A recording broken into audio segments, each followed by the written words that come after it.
Quand on parle de cybersécurité, on a souvent le réflexe de regarder vers l'extérieur, de chercher les menaces qui viennent de loin. Mais et si le plus grand risque était déjà dans la place? Le facteur humain, c'est vraiment la variable la plus difficile à contrôler. Alors aujourd'hui, on va plonger dans ce qu'on appelle le triangle de la fraude pour essayer de mieux comprendre tout ça. C'est la grande question qui va nous servir de guide. On s'imagine toujours des pirates informatiques dans des sous-sols sombres, mais la réalité, c'est que la menace la plus dangereuse pourrait bien avoir un badge d'employé et connaître déjà tous les mots de passe. Le fameux facteur humain, ça peut vouloir dire bien des choses. Ça peut être une simple erreur, quelqu'un qui clique sur le mauvais lien sans faire exprès, ça peut être une victime manipulée par une attaque externe sophistiquée ou, et c'est de ça qu'on va parler, ça peut être un acteur interne qui agit de façon malveillante en toute connaissance de cause. On a tellement le nez sur les pirates qu'on oublie parfois de regarder ce qui se passe à l'intérieur. OK, mais qu'est-ce qui peut bien pousser une personne qu'on connaît, en qui on a confiance, à franchir la ligne?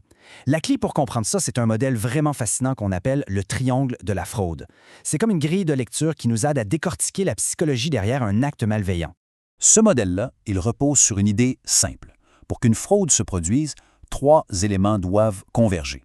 Il faut qu'ils soient tous là en même temps. On peut voir ça comme 3 indices qui, une fois réunis, créent la recette parfaite pour un désastre. On va les examiner un par un. Bon, allons-y avec le premier indice, l'opportunité. Et attention, ici, on ne parle pas d'un défaut de caractère chez la personne. On parle vraiment d'un problème qui vient du système, de la gouvernance de l'organisation. Et ça, c'est super important à comprendre. L'opportunité, ce n'est pas une faiblesse de l'individu, mais bien une faille dans le système. La responsabilité, du coup, elle change de place. Ce n'est pas à l'employé de faire preuve d'une volonté de faire devant une porte laissée grande ouverte, c'est à l'organisation de s'assurer que la porte est barrée à double tour. Puis en pratique, ça ressemble à quoi, ces portes ouvertes-là? Ça peut être des employés qui ont beaucoup trop de droits d'accès pour ce qu'ils ont à faire. Ou des comptes, des mots de passe qui sont partagés entre plusieurs personnes, un manque de surveillance, des contrôles d'identité un peu faibles. Bref, toutes sortes de failles qui n'attendent que quelqu'un pour les exploiter. OK, passons maintenant au deuxième coin de notre triangle, la pression. Ça, c'est le moteur. C'est ce qui va motiver une personne à profiter de l'opportunité qui se présente à elle. C'est le pourquoi. La pression, c'est souvent quelque chose d'invisible, de très personnel. Ça peut être des problèmes d'argent, une dépendance ou même une personne qui se sent menacée ou coincée. Ça peut aussi venir d'un ressentiment profond envers l'entreprise, un sentiment d'injustice. Le but ici, c'est pas de trouver des excuses, mais vraiment de comprendre le déclencheur. Qu'est-ce qui pousse une personne, somme toute ordinaire, à même considérer l'inacceptable? Et voilà le dernier morceau du puzzle, le troisième indice, la rationalisation. Ça, c'est le dialogue intérieur. C'est la petite voix dans la tête de la personne qui va lui permettre de se convaincre que son geste, au fond, il est correct, voire même justifié. Cette petite voix, elle peut par exemple murmurer « Après tout ce que j'ai fait pour cette compagnie, je le mérite ». C'est une justification qui vient souvent d'un sentiment de ne pas être reconnu à sa juste valeur, d'être sous-payé, ou alors elle peut être rassurante. De toute façon, personne ne sera lésé. L'idée que le geste est sans victime, que l'entreprise est tellement grosse qu'elle ne s'en rendra même pas compte. Et finalement, il y a le classique mensonge qu'on se fait à soi-même. C'est juste temporaire. J'emprunte, puis je vais le remettre plus tard. Une promesse qui, bien sûr, n'est presque jamais tenue. C'est ce cocktail psychologique qui fait basculer la personne. Alors, quand on a ces 3 éléments qui s'alignent parfaitement, l'opportunité, la pression et la rationalisation, on a la tempête parfaite.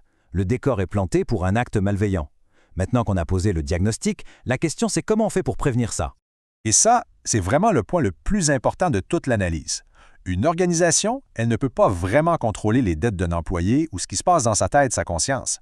Mais ce qu'elle peut et ce qu'elle doit contrôler, ce sont les opportunités.